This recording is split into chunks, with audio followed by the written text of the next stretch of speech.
Bismillahirrahmanirrahim. Assalamualaikum warahmatullahi wabarakatuh. Perkenalkan, nama saya Nur Fitriah dengan NIM 2021015175.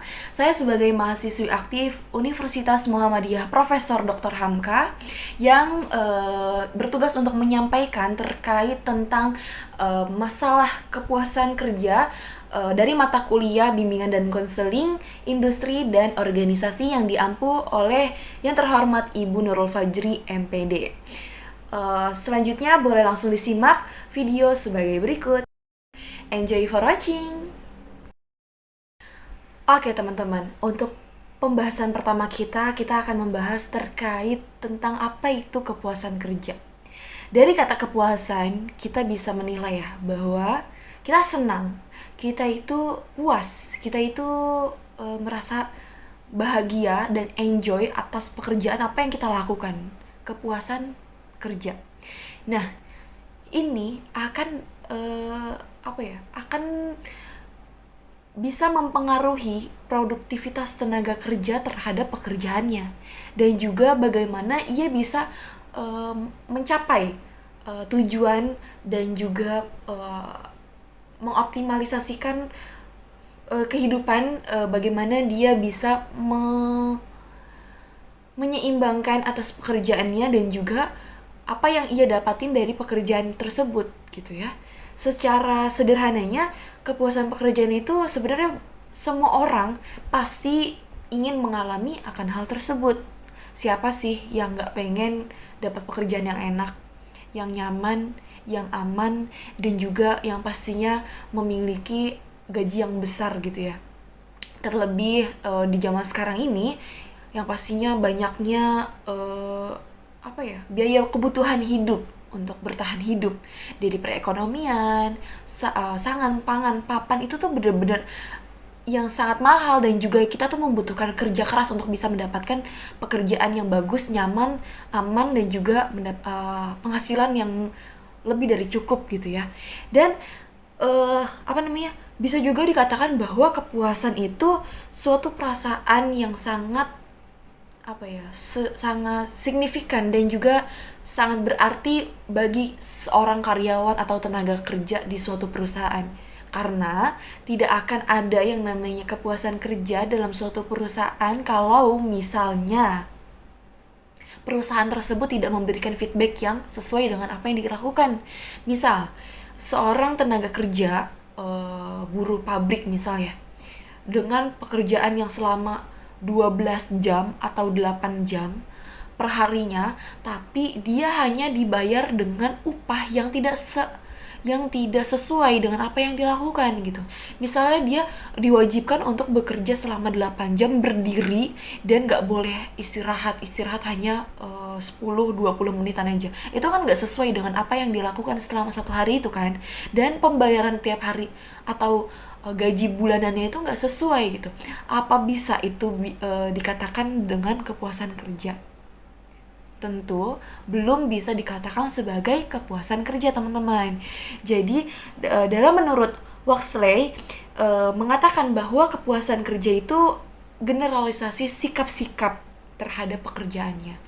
Kita bisa melihat bahwa tenaga kerja atau karyawan tersebut apakah ia merasa nyaman, apakah ia merasa produktif atau berprestasi, atau ia dapat mengembangkan dirinya dalam pekerjaan yang ia lakukan dalam suatu perusahaan atau organisasi tersebut.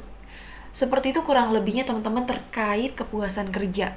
Pasti ya di antara kita nih, semoga aja nih teman-teman kita akan mendapatkan pekerjaan yang dimana kita merasa puas, kita merasa senang dan juga yang pastinya kita merasa nyaman, bisa mendapatkan lingkup teman sebaya yang bisa bekerja sama dengan baik, berkontribusi dalam perusahaan itu dengan baik, ataupun kita bisa mendapatkan atasan yang baik yang bisa merangkul dan juga membimbing kita dalam suatu pekerjaan tersebut.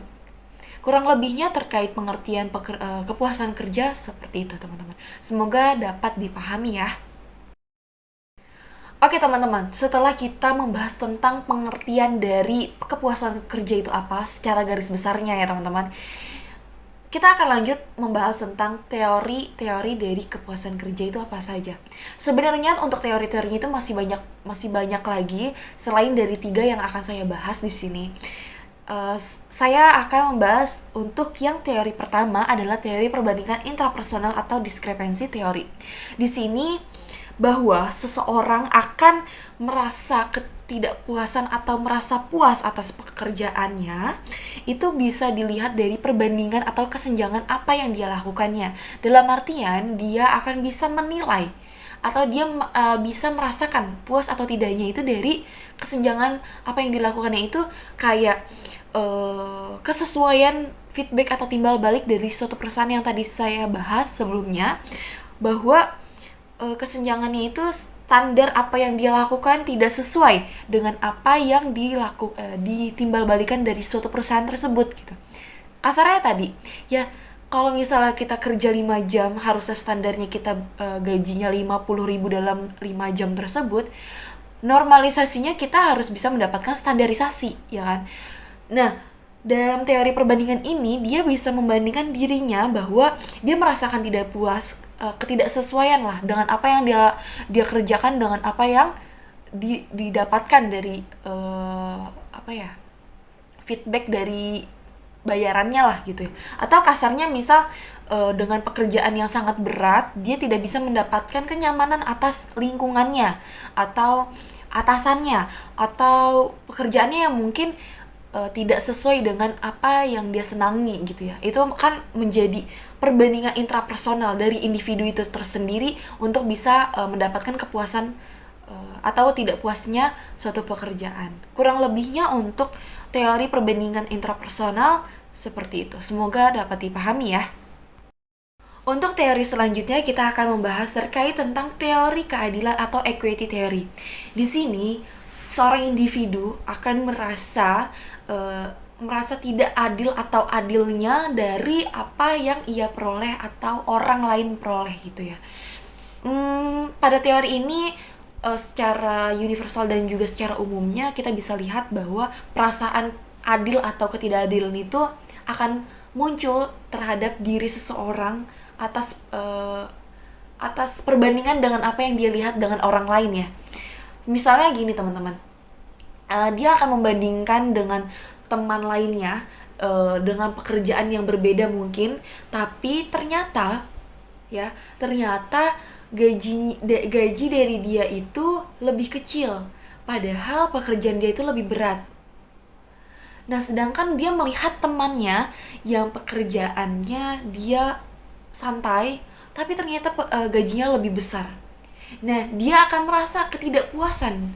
Teori equity theory ini mengatakan bahwa kepuasannya itu balik lagi ya, karena nggak adil gitu ya, karena merasakan ketidakadilan terhadap apa yang dia peroleh dari imbalan suatu perusahaan tersebut, atau dia tuh membandingkan dirinya dengan orang lain, kerabat, keluarga, atau teman yang mungkin dia melihat bahwa potensi temannya itu ternyata gajinya lebih besar dibandingkan gaji yang dia peroleh gitu. Ini akan terlihat bahwa seseorang akan merasa puas atau tidaknya terhadap pekerjaan yang ia lakukan. Oke teman-teman, untuk teori yang terakhir pada pembahasan saya hari ini ya, ada two factor theory atau teori 2 faktor. Apa yang dimaksud teori ini? Nah, jadi teori ini dikemukakan oleh Herzberg karena teori ini disebut 2 faktor ini motivasi atau Heigen. Nah, untuk Heigen ini orang akan merasa sehat atas pekerjaannya. Nah, dan juga untuk faktor yang kedua itu ada faktor motivasi. Nah, motivasi ini akan membuat orang merasa termotivasi untuk bisa mencapai sesuatu. Detailnya, untuk lebih jelasnya, faktor ekstrinsik atau yang tadi saya sebut itu yang faktor Heigen itu menyebabkan rasa tidak puas. Andai kata faktor itu tuh tidak ada, tapi bila faktor tersebut ada, maka tidak menimbulkan motivasi bagi karyawan. Nah, ini tuh faktor ini tuh meliputi hal yang seperti administrasi perusahaan, supervisi, kondisi kerja, hubungan antar pribadi, gaji, status, dan keamanan. Sedangkan kalau yang serangkaian faktor ekstrinsik ya, faktor intrinsik, apabila ia dalam suatu pekerjaan, maka ia akan menimbulkan kepuasan kerja. Kalaupun ini tidak ada, maka tidak menimbulkan ketidakpuasan. Maksudnya ya nggak berpengaruh sangat besar gitu ya. Jadi faktor ini kayak meliputi seperti prestasi, pengakuan, bisa mendapatkan jabatan, terus juga apa ya, dia tuh bisa berkembang atas pekerjaan yang dia lakukan. Kurang lebihnya untuk lebih detailnya bisa langsung aja dipahami lebih mendalam secara materinya ya teman-teman. Karena di sini saya hanya bisa menyampaikan terkait apa yang saya bisa pahami. Untuk pemahaman teori dari kepuasan kerja semoga mudah dipahami dan juga bisa dipahami. Kita akan lanjut ke materi berikutnya. Nah, selanjutnya di sini kita akan membahas faktor-faktor apa saja yang bisa mempengaruhi kepuasan kerja seseorang. Setelah kita membahas tentang teori, ya kita udah ada gambaran ya bagaimana seseorang itu bisa merasa puas atas pekerjaannya. Bukan nggak begitu teman-teman?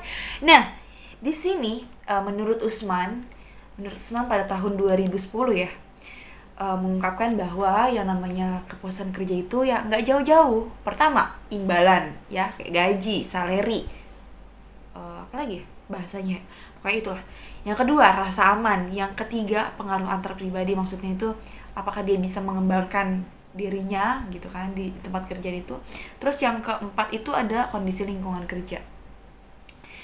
Dan di sini saya akan membahas yang tentang menurut Luke. Nah, ini pada tahun 2002. Jadi bahwa kepuasan atau ketidakpuasan karyawan itu tergantung pada perbedaan antara yang diharapkan, apa yang diharapkan gitu. Sebaliknya, apabila yang didapat karyawan lebih rendah daripada apa yang diharapkan akan menyebabkan karyawan tidak puas. Tentu dong ya teman-teman. Nah, di sini kita akan bahas pada slide kita kali ini ada 4 faktor nih menurut si Luke tadi. Yang pertama ada faktor psikologis atau psikologi. Yang kedua ada faktor sosial, ketiga ada faktor fisik, dan juga yang keempat ada faktor finansial. Ini secara detailnya aja sih sebenarnya. Sebenarnya apa yang sudah dipaparkan tadi menurut teori dari Usman itu tuh udah jelas gitu ya. Mungkin kalau yang dari menurut si Luke ini dia lebih dijabarkan apa saja gitu ya dalam konsep-konsep pembahasannya. Kayak faktor psikologi. Bagaimana hubungan dengan kejiwaan karyawan yang meliputi minat, ya kan, minat, bakat, ketentraman dalam bekerja, sikap terhadap kerja, terus juga bagaimana keterampilannya. Ini kan terkait tentang psikologi seseorang gitu.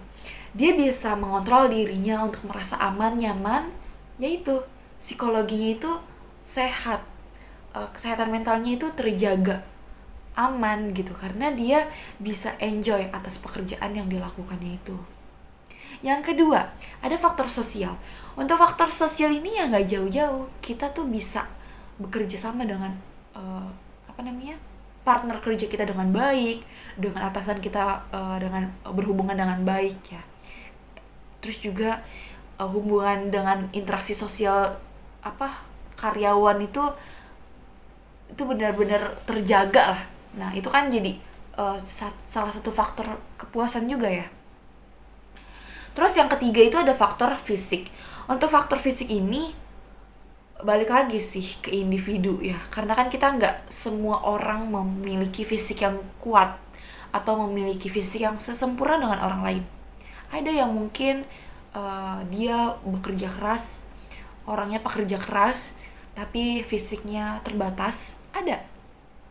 Tapi apakah itu bisa berdampak? Bisa. Karena fisik yang dia milikinya itu tidak sesuai dengan apa yang dia kerjakan. Misal dia memiliki kecacatan fisik di tangannya itu hanya satu, sedangkan dalam pekerjaan di suatu perusahaan itu beroperasionalnya itu dengan harus menggunakan dua tangan. Nah itu kan akan menjadi faktor ketidakpuasan seseorang gitu. Atau mungkin ada juga yang sakit-sakitan. Nah itu juga akan mempengaruhi seseorang bisa puas atau tidaknya dia bisa bekerja gitu ya. Kurang lebihnya seperti itu. Untuk yang keempat ada faktor finansial. Nah untuk kata finansial aja nggak jauh-jauh ya dari uang, dari gaji, salary, timbalan, ya kan? Ataupun ternyata juga tidak hanya meliputi tentang itu, tapi juga bisa terkait tentang kesejahteraan karyawan, meliputi sistem dan bagaimana jaminan sosial, kesehatan, terjaminnya kesehatan itu kan juga pasti sangat dibutuhkan. Kayak misal di suatu perusahaan gini, pasti ada yang nanya, ada asuransi nggak? Nah itu kan pasti kita merasa ada jaminan finansial gitu, karena kan yang namanya kita nggak ada yang tahu ya, yang namanya biaya pengobatan itu mahal dan juga mengeluarkan biaya yang cukup besar gitu. Dari jaminan kesehatannya itu ya kita merasa ada jaminan finansial atas bekerja di suatu perusahaan itu gitu. Itu berarti salah satu faktor juga untuk bisa kita merasa puas atau tidaknya di suatu pekerjaan tersebut atau perusahaan atau organisasi tersebut. Kurang lebihnya untuk terkait faktor-faktor yang dapat mempengaruhi kepuasan kerja itu seperti itu teman-teman. Semoga dapat dipahami dengan baik dan juga yang pastinya mudah dipahami ya.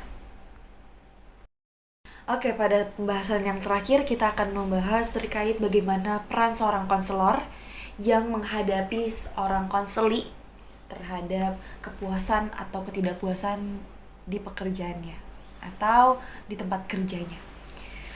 Nah, untuk konseling di tempat kerja itu bisa dikatakan ya bahwa yang namanya konseling itu membantu untuk menyelesaikan suatu permasalahan yang ada pada diri si karyawan, baik masalah secara individu atau mungkin kelompok atau mungkin dari perusahaan tersebut. Nah, konselor dalam suatu tempat kerja ini nggak sama dengan konselor-konselor yang berprofesional untuk menghadapi permasalahan secara medis kejiwaan yang parah mungkin di luar tempat kerja.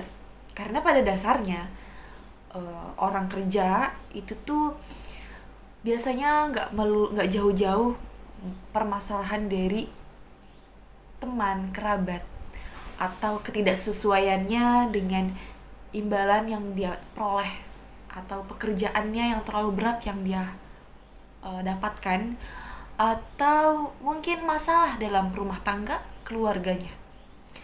Dan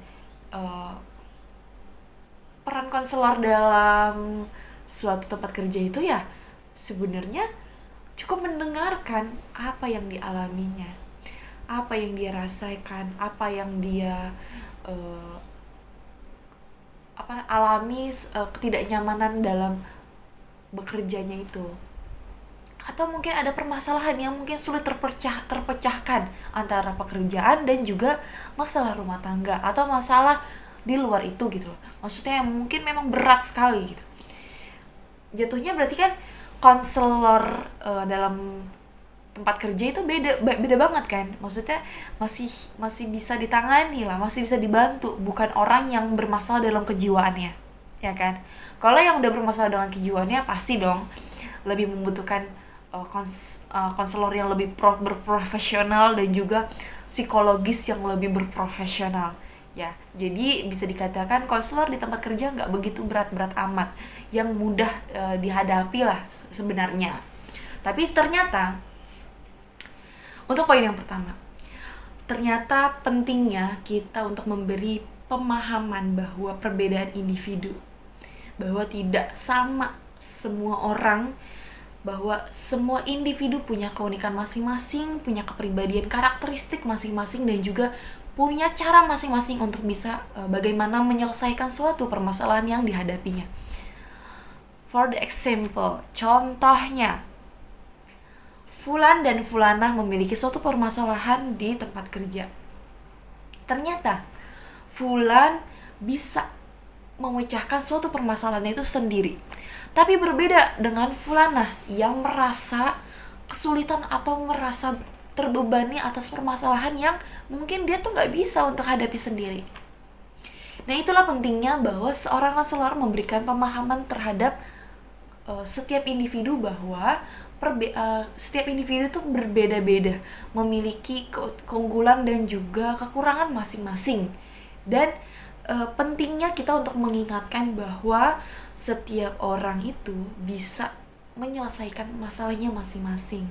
Hanya saja butuh bantuan untuk keluar dan untuk memecahkan suatu permasalahan. Sebenarnya bisa-bisa aja, tapi ya mungkin ada beberapa orang yang harus dibantu seperti itu. Nah, untuk yang kedua, kita harus menjadi seorang pendengar. Kenapa? Karena ya sebagai konselor tidak jauh untuk ya mendengarkan masalah orang yang dialami, entah itu masalah putusnya dengan pacarnya atau perceraian antara rusaknya rumah tangga. Kita hanya bisa jadi pendengar baiknya, karena selama seorang pekerja dengan pekerjaan yang begitu berat, yang begitu banyak dan numpuk dalam suatu perusahaan, walaupun gaji besar, tapi kalau misalnya dia nggak punya tempat pendengar baik lah, ya untuk apa gitu. Dia bakal tetap membutuhkan orang yang bisa mendengarkan secara baik keluh kesah yang dialaminya. Kurang lebihnya seperti itu ya teman-teman. Ya, kita bagaimana untuk bisa memahami orang lain kalau kita tuh nggak mau mendengarkan apa yang dialami orang lain. Seperti itu. Untuk yang poin yang ketiga, mampu menunjukkan simpati dan empati. Iya, karena seorang konselor itu ya, kita harus ada rasa aware terhadap permasalahan yang dialami orang lain. Walaupun kita merasa kita juga punya banyak masalah sebenarnya. Tapi itulah kemuliaan dari seorang konselor yang dapat membantu secara tulus dengan jiwa simpati dan empati yang dimilikinya terhadap orang lain. Itulah bagaimana kita bisa menumbuhkan dalam diri kita jiwa-jiwa simpati dan empati sejak saat ini ya, sebagai calon seorang konselor. Yang keempat, yang terakhir nih teman-teman, memahami proses konseling itu. Karena sebagai seorang konselor juga tidak sembrono atau asal bilang udah masalah kamu udah selesai, nggak ada tahapannya, tidak. Jadi ada beberapa proses. Yang pertama, kita harus mengajak nih untuk berpikir, atau kita tuh harus berasumsi dan berpikiran bahwa mengenai orang yang bermasalah, dengan demikian akan selalu bersikap positif. Jangan yang aneh-aneh lah. Jadi kita harus sadar gitu, kalau kita tuh tahu tahapan konselingnya itu ya mungkin membutuhkan waktu yang lama, dan kita tuh harus terus berpikir positif. Yang kedua, ada bagaimana kita pendekatan awal terhadap konseling. Karena nggak semua konseling nih yang bisa mengungkapkan apa yang dialami.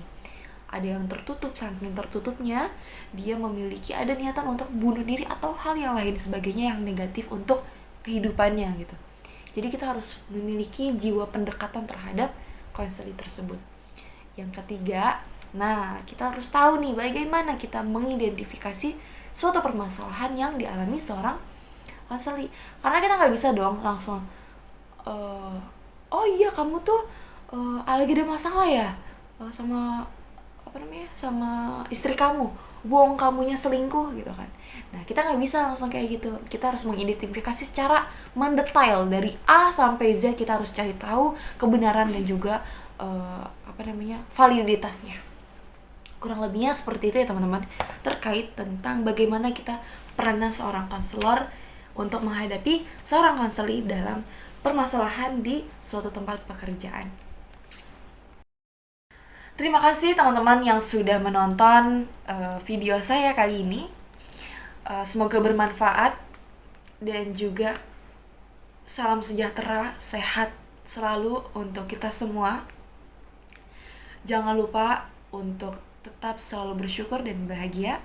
Saya Nur Fitria, izin pamit undur diri. Wassalamualaikum warahmatullahi wabarakatuh.